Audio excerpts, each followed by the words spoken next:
compatriotes, bonjour. Je voudrais avant toute chose rendre un vibrant hommage à nos compatriotes de la partie anglophone qui manifestent dans la rue aujourd'hui depuis près d'une semaine. C'est aussi le lieu pour moi d'adresser toutes mes condoléances aux familles durement éprouvées, des familles, des martyrs inconnus de l'histoire, brutalement arrachés à la vie par un régime sanguinaire qui n'a rien à foutre des souffrances de son peuple. C'est aussi le lieu pour moi d'interpeller le Camerounais à redoubler de vigilance parce que notre pays est au bord de l'explosion. Une guerre civile menace le Cameroun. Le Paul Biya aujourd'hui est en train de vouloir dresser les Camerounais les uns contre les autres. Vous êtes rendu compte ces derniers temps que les informations circulent, faisant l'état de ce que nos frères de la partie anglophone en veulent à leurs frères de la partie francophone. Pour cela, on vous fait croire que les anglophones sont en train de pourchasser les francophones dans leur région. J'ai été contacté plusieurs fois déjà inbox par ce genre de message, mais quand j'ai demandé des preuves irréfutables, personne n'a pu me les donner. Et ces derniers jours, c'est un message audio avec la voix d'une femme européenne qui fait état de ce que il y a une conspiration internationale qui menace le Cameroun. Mes chers compatriotes, ne cédez pas à ce genre de manipulation. Biya est aujourd'hui prête à tout pour se maintenir au pouvoir. Vous êtes rendu compte au fil des ans qu'au Cameroun, quand n'importe quel groupe de Camerounais se lève pour des revendications légitimes, la seule chose que Biya a à vous dire, c'est qu'il y a des ennemis tapis dans l'ombre qui veulent établir le pays. Les étudiants se lèvent pour vous dire qu'ils n'ont pas de stable banc dans les amphis.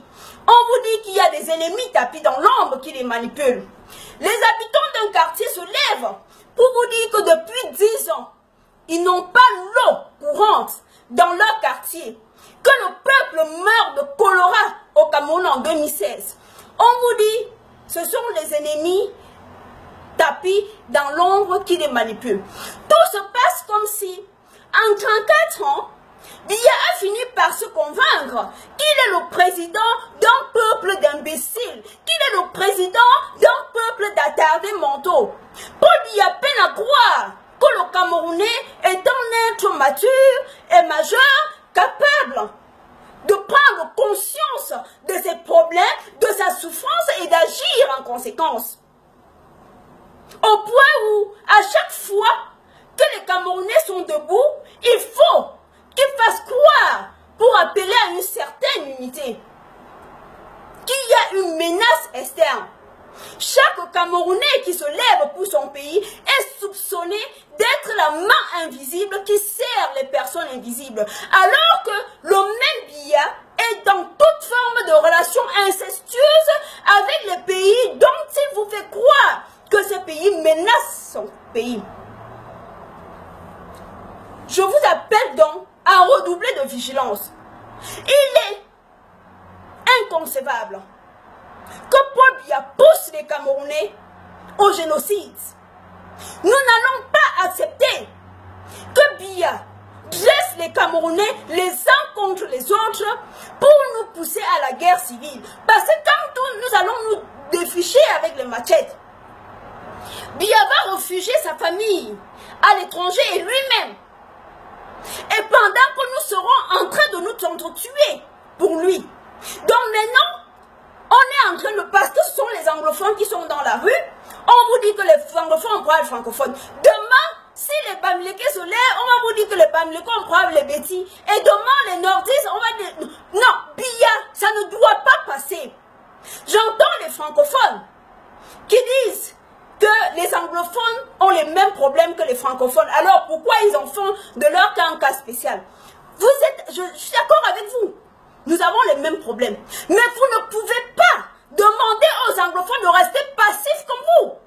Si nous avons les mêmes problèmes et que vous ne voulez pas prendre action pour résoudre votre problème, n'interdisez pas vos frères anglophones de chercher des solutions aux leurs.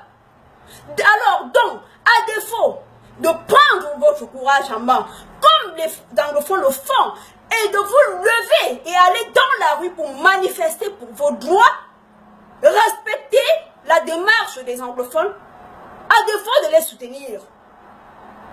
Parce que les revendications sont légitimes. Ce peuple-là, il paye des impôts, ils produisent des richesses, ils n'ont pas de route, ils n'ont pas d'école, comme partout d'ailleurs au Cameroun. Mais alors, ils doivent s'asseoir et se dire, ouais, parce que les Bamileke, les nordistes, les Bétis ont les mêmes problèmes que nous, alors donc on se conforme. Non! Il est temps de dire stop. Je les comprends quand ils parlent du fédéralisme. Et pour la petite histoire, le fédéralisme, ce n'est pas l'indépendance. Parce qu'ils disent s'ils ne l'obtiennent pas, ils vont demander l'indépendance. Pourquoi? Ils disent, bon, au lieu que nous produisons des richesses et que nous payons nos impôts à un gouvernement qui ne peut pas prendre en considération nos problèmes, alors autant mieux que nous gérons nous-mêmes nos problèmes. Donc, si nous avons conscience aujourd'hui que nous avons un problème et qui est M. Biya, prenons une action collective. Mes chers compatriotes, Paul Biya a pu asseoir son pouvoir en 34 ans en manipulant le peuple et en dressant les uns contre les autres avec le tribalisme et que sais-je encore. Mais il faut qu'il sache aujourd'hui, comme lui-même il a dit, il nous a appelé la génération Android. Et cette génération Android doit lui prouver que nous avons une vision optique, que nous regardons aujourd'hui en 3D et qui ne peut plus nous manipuler comme il a manipulé nos parents avant nous. C'est terminé. Avec la génération Android, qui regarde la télé en haute définition, qui regarde la télé en 3D, Paul Biya ne peut plus nous manipuler comme avant. Donc, mettons Biya à défaut. Ne cédez pas à la manipulation. Parce que si vous le faites, nous n'aurons que nos larmes pour pleurer, surnoyés dans le sang des nôtres.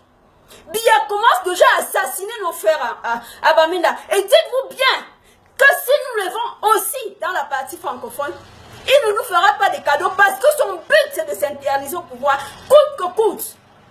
Donc mes chers compatriotes, partagez cette vidéo. Les Camerounais doivent être prévenus du danger qui nous guette, de la guerre civile qui nous guette. Abonnez-vous à ma page. Plus nous sommes nombreux, plus Biya comprendra que le peuple camerounais n'est pas un peuple d'imbéciles et qu'il n'est pas le plus intelligent des Camerounais et qu'il y a des vaillants Camerounais qui sont capables de diriger ce pays-là et très bien diriger ce pays-là. Ne nous laissons plus manipuler, ne nous laissons plus avoir. Parce que trop c'est trop. Nous n'allons pas enterrer nos morts et continuer à rester silencieux. La preuve, l'accident des ECA, plus d'un mois sont passés.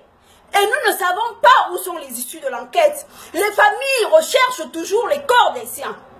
Biya n'a rien à foutre de notre misère. Alors prenons notre destin à main. Mes chers compatriotes, que Dieu bénisse le Cameroun. Partagez cette vidéo. Abonne-toi à ma page. Ensemble, nous construirons un nouveau Cameroun. Et ce sera un Cameroun prospère. Que Dieu soit avec nous. Je vous en remercie.